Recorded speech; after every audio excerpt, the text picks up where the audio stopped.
কৃষ্ণ হৰি ৰাম বলি চলন দ্বিতীয় কীৰ্তন হি হৰি পৰিলু পাই উপায় পৰমানন্দ দিয়া নহহে সংসাৰ তাপে আৰু মৰহিয়া ৰাম মুকমুনি নিগ দতি শুনিয়ক কুৰুপতি বৈষ্ণৱ বলিৰ দেখি কৰ্ম শুকমুনি নিগদতি শুনিয়ক কুৰুপতি ৰজাক কৈছে তুমি শুনা বৈষ্ণৱৰ বলিৰ কেনেকুৱা আছিল আৰু কেনেকুৱা হল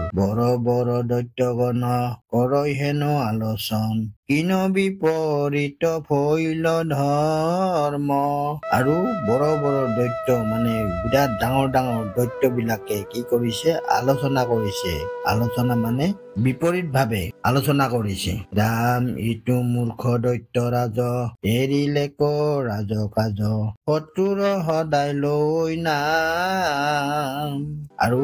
দৈত্য ৰাজে সেইবিলাক নিজৰ ৰাজকীয় কৰ্ম এৰি কি লৈছে শত্ৰুজনৰ কি লৈছে নাম লৈছে ৰাম আন নাহি হৰি বিনে নাচৈ গাৱৈ ৰাতি দিনে কৰৈ কি নগৰি হিত কাম আন নাহি হৰি বিনে সি গম পালে বোলে হৰি বিনে কোনোদিন গতি নাই যদি সেই কাৰণে কি কৰিছে নাচিছে তাৰপিছত গান গাইছে কেৱল ৰাত্ৰি দিনে সকলো সময়তে কৰৈ কিনো গৰিহিত কাম মানে বেলেগ যিটো কৰিব নালাগিছিল সেইটো কৰিছে সেইকাৰণে কৈছে গৰিহিত কাম ৰাম চাৰিল দৈত্যৰ নীতি হইল বিষ্ণুৰুখে ভীতি জানা ক পাইলে ক বিবুদ্ধি চাৰিল দৈত্যৰ যিবিলাক কাম কাজ নীতি ৰীতি এইবিলাক সকলো ত্যাগ কৰিলে আৰু কি কৈছে বিষ্ণুৰেহে ভীতি লৈছে বিষ্ণুৰে নাম গুণ গাইছে মানে বিবুদ্ধি তাৰমানে বুৰ্বক বুলি ভাবিছিল ৰাম হৰি বুলি মৰৈ মাত্ৰ নভৈল একোৱে পাত্ৰ যেন ভৈল হবৰ আখুধি হৰি বুলি মৰৈ মাত্ৰ হৰি কথা কৈ থাকে নভৈল একোৰে পাত্ৰ আৰু তুমি সেইবিলাক পাত্ৰ হৰিৰ পাত্ৰ হব নোৱাৰিবা যেনে মৃত্যুমুখত পৰা যিকোনো একটা জীৱ যদি তাতে ঔষধ খুৱাই সেই ঔষধে কোনো কাম নকৰে সেইটোৰ কথাই কৈছে পেটৰ আৰু কাম হব না এনেহেন কথা মাতা সতে গল ভাৰৈ যেন কানে হুচি তাৰৈ সৰ্বদায়ে শুনে হৰি কথা আতাসতে গলৈ মানে আটা পাৰি চিঞৰি কি কৰে মাতে ইফালে কাণ ফাটং অৱস্থা হয় ফাটো অৱস্থা হয় সৰ্বদায়ে মানে সকলো সময়তে কি শুনে হৰিৰ কথা শুনে ৰাম কিবা কদৰ্থ নাচাও আশা উঠি ঘৰে যাওঁ হৰিৰ নাম নুশুন যথা কিবা কদৰ্থনা মানে কথাৰ নিচিনা এইবিলাক আৰু নুশুনো কি কৰো ঘৰত যাওঁ হৰিৰ নাম এইবিলাক শুনি যথা মানে সময় নষ্ট নকৰে এনেকে কৈছে কুল ধৰ্মে ভৈলহীন হেন বা তুলৰ চিহ্ন আহান হেৱাত নাহি ফল আৰু কুল ধৰ্ম মানে বেলেগৰ ধৰ্ম তাকে কুল ধৰ্ম বুলি কয় ভৈলহীন হেন বাতুলৰ চিহ্ন এইবিলাকৰ কোনো ভাল চিন দেখা নাই আহান হেৱাত নাহি ফল আৰু এইবিলাক কৰি থাকিলে আমাৰ কি নহব ফল নহব হৰি কৃষ্ণ গাই থাকিলে ক'ত ফল হব দৈত্য বিলাকৰ কথা আৰু ৰাম হেন কনা কনি কৰি উঠি গৈল ঘৰা ঘৰি কত দানৱ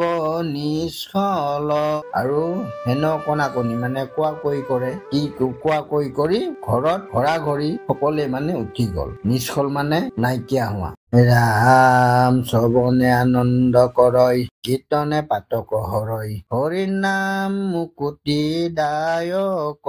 আৰু শ্ৰৱণে আনন্দে শ্ৰৱণ কৰিলে আনন্দ মিলে কীৰ্তনে কি কৰে পাপ হৰণ কৰে হৰিৰ নামে কি কৰে মুক্তি দিয়ে ৰাম বলিৰ শুনৈ হাক দানৱৰ বিশেষ তাক মাধৱৰ চক্ৰে দেখিয়া আছে আৰু বলিৰ এইবিলাক কথা শুনি দেখি কি হৈছে মাধৱৰ চক্ৰে দেখি আছে, মাধৱৰ চক্ৰ পাতেদি এইবিলাক চব সম্পূৰ্ণ দেখা পাই আছে। ৰাম কৃষ্ণৰ কিংকৰে ভনে শুনি অক সৰ্বজনে স্থিৰ বুদ্ধি কৰি গুণামনে। আৰু কৃষ্ণৰ কিংকৰে কৈছে শুনি অক সকলোৱে তুমি শুনা। কি শুনা? স্থিৰ মন বুদ্ধি সুস্থিৰ ভাৱে কি কৈছে গুণ গান কৰিবা কৈছে, মনে মনে শুনিবা কৈছে। ৰাম আজিকালি কৰি দিন গৈল আয়ু ভৈল ক্ষীণ যাইবে লাগে যমৰ কৰণে। আৰু আজিকালি কৰি কি যাই আছে আয়ুস বিলাক গৈ আছে, আয়ুস বিলাক গৈ আছে, লাহে লাহে মৃত্যু মুখত পৰি আছো বা যাই আছো, যাইব লাগে যমৰ দুৱাৰেদি সকলোৱে যাব লাগিব। ৰাম যতে ক সংসাৰ নয় হবে স্বপ্ন মায়াময় অন্তকে কেশত আছে ধৰি। যতে ক সংসাৰ নয় আৰু হবে স্বপ্ন মায়াময়, আৰু এইবিলাক কি দিছে স্বপ্ন মায়াময়, মানে সপোন ৰাতি দেখিলে যেনেকুৱা ঠিক তেনেকুৱা কৰি আমাৰ দিনবিলাক গৈ আছে। অন্তকে কেশত আছে ধৰি, আৰু অন্তকেশত মানে কি আছে জমে যে আমাক ধৰিছে আমাৰ অনুভৱে নাই, ভাবিবই নোৱাৰো এনেকুৱা, আমি যেনিবা সদায় ঠিকেই আছো এনেকুৱা ভাৱনাবিলাক আমাৰ। ভাৰতত জন্ম পাই বিলম্বক নোযোৱাই সদায় সুখী হৰি হৰি হে।